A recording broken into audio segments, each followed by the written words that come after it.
Thanks, Faith and Emily. I'm here with Mariangely Solis Cervera, who is Boston's Chief of Equity and Inclusion.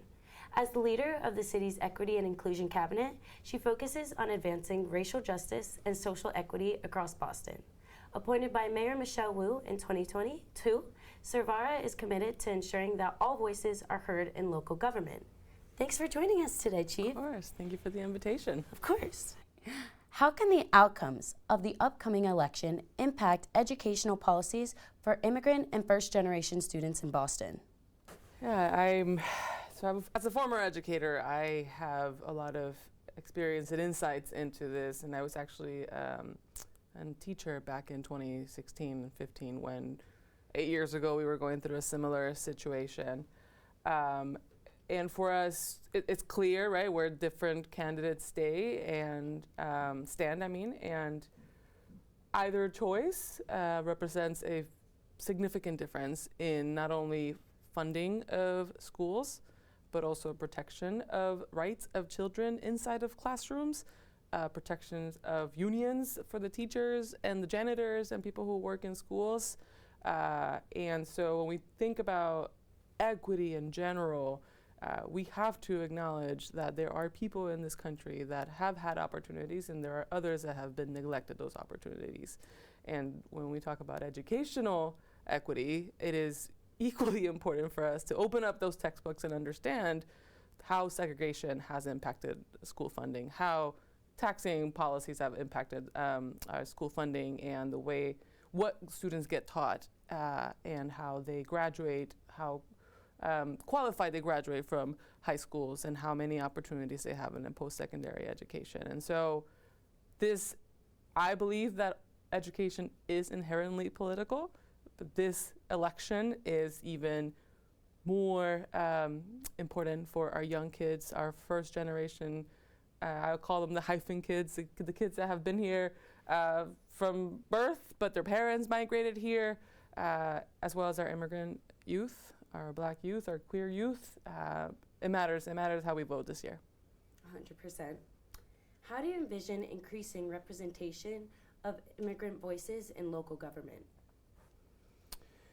I would not be in the role that I am today if it wasn't for Congresswoman Ayanna Pressley, if it wasn't for Congresswoman Alexandria Ocasio-Cortez, Ilhan Omar, Mayor Michelle Wu. Right. I never really saw myself as somebody that could be part of this institution. In fact, I'm from a family that did not trust this institution, still doesn't trust this institution. And so, because for years we've had so many people whose shoulder I stand on, advocating and fighting and pushing and creating tension and change, we have so many opportunities to see ourselves reflected in the decision-making table. We have mirrors now, and my hope is that we no longer are mirrors, but we are people who can actually open doors for more people with more diverse perspectives to be a part of the formula. And I think for us, it's important that we think about diversity through an intersectional lens. It's not just about the have-nots, the Black, the white folks. It's about Black, white, brown, queer, trans, people with different socioeconomic status. And until we can have those conversations, government will continue to harm people, and that's not what we believe in. Right. I think it's great that you have that support system and that you yourself are able to break the boundaries for people who are just like you. No, thank you. Yeah, I wouldn't be working for an administration if we didn't do this. Yeah. This is so important to who I am as a person. This is so important to who we are as an administration and as a city. Then Councillor Wu presented an ordinance to push, to encourage our city workers to offer interpretation and translation services. This is back in 2015, 16, if I'm not wrong, if I'm not mistaken. When I entered the role as Chief of Equity and Inclusion almost 3 years ago, we allocate the appropriate resources into the Office of Language and Communications Access in order for us to be able to actually realize that vision of having equal services, equal access to services to all people regardless of the language that they speak. And so we 100% were going to go all out in this election because there are too many people who are not able to vote in this country. And it is our duty to ensure that those who are able to can access the ballot, can access the information necessary for them to make the best decision for them and for their families, and for us to educate one another. And so it was essential for us to do it. I'm really proud of our team for having accomplished that this year. Yay. Yeah. Besides language access, what other barriers do you think immigrant families face when trying to participate in elections? I shared a little bit of this already, but trust.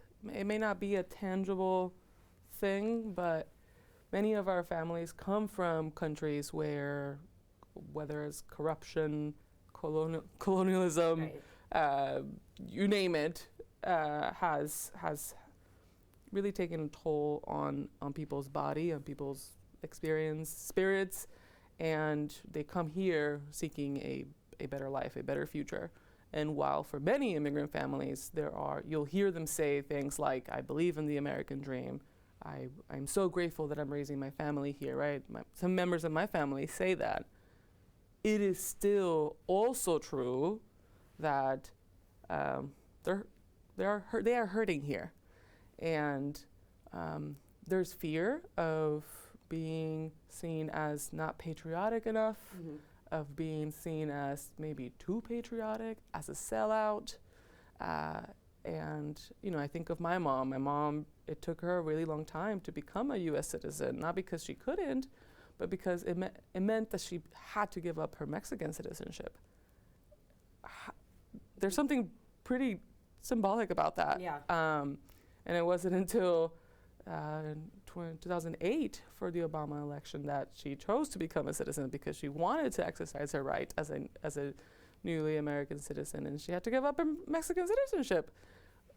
Years later, we found out that we just weren't civically educated enough. She did not have to give up her Mexican citizenship, but nobody educated her in the process. And so now we're working on her becoming a Mexican citizen, a dual citizen again now, so she'll have both, which is, why not? Yeah. Why can't we do that? Why can't our policies and our documentation reflect who we are as people? So how has your experience as a first-generation individual shaped your views on education and community engagement? I haven't been asked this question in a long time.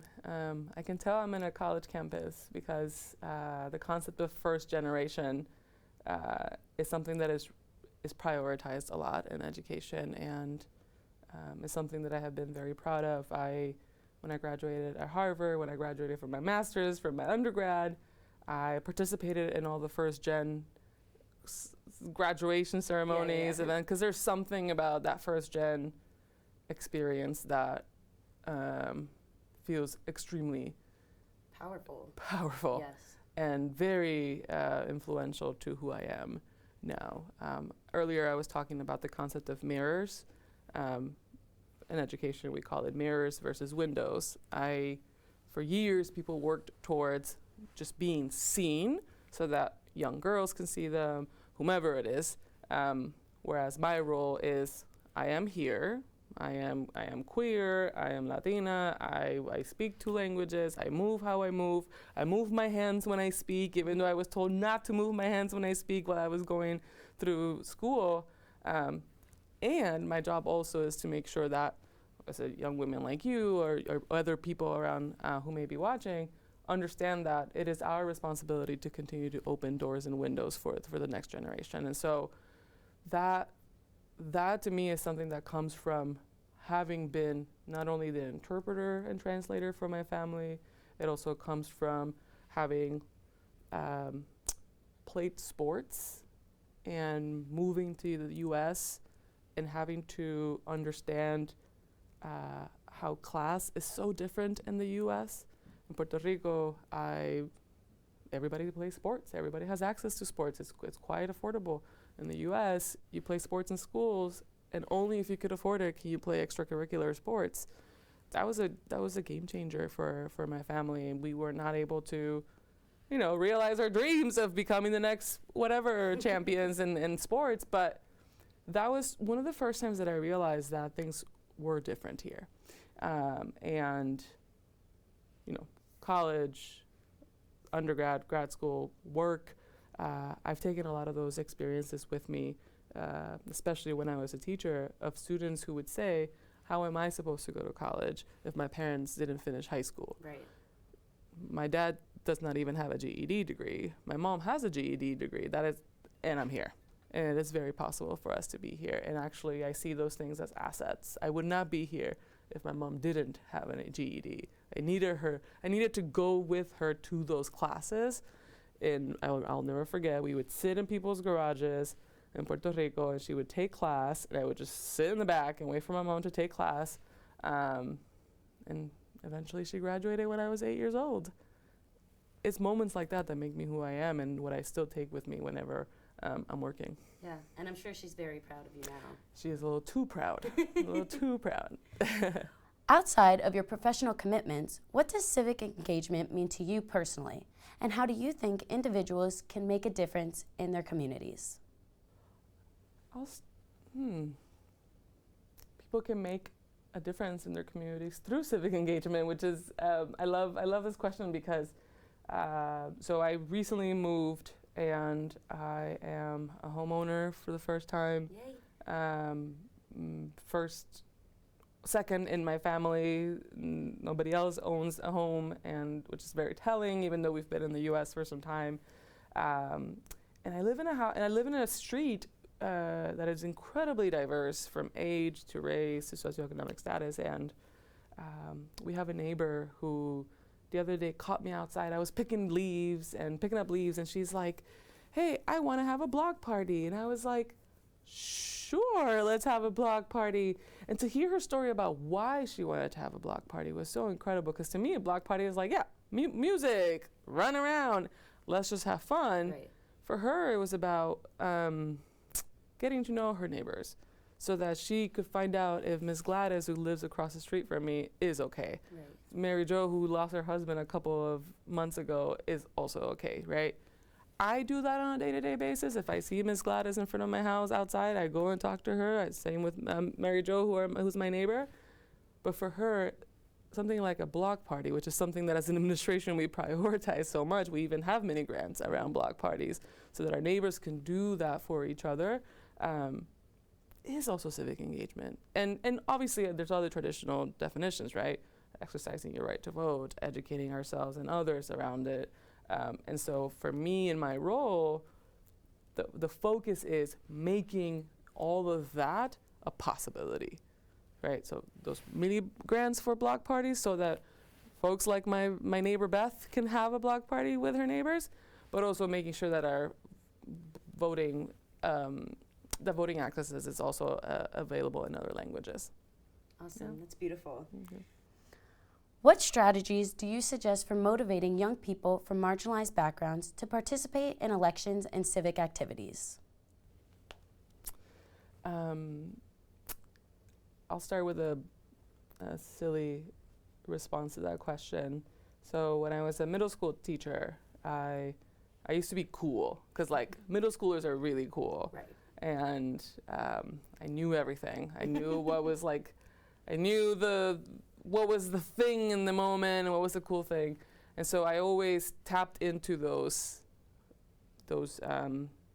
factors and those things that they liked to make a connection to whatever I was either trying to teach or whatever was important. We did current events with 11, 12, 13-year-olds.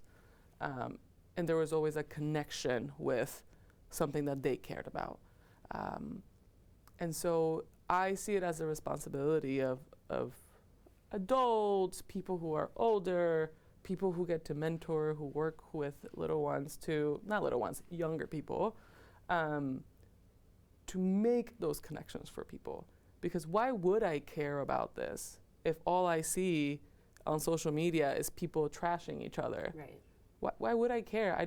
Or maybe that's all I know.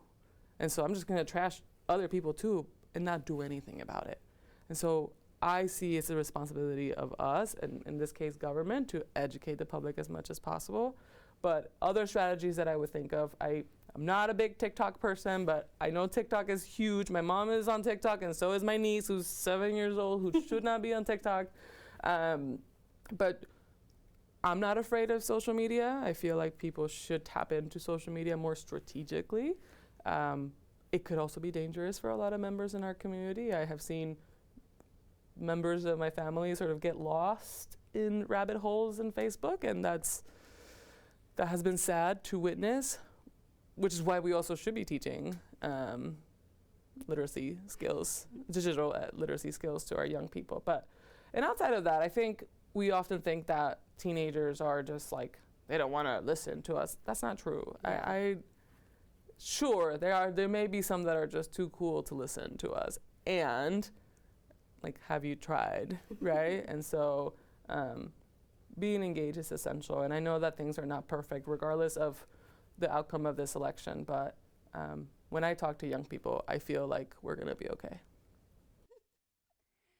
Thank you again for joining us. Back to you at the desk.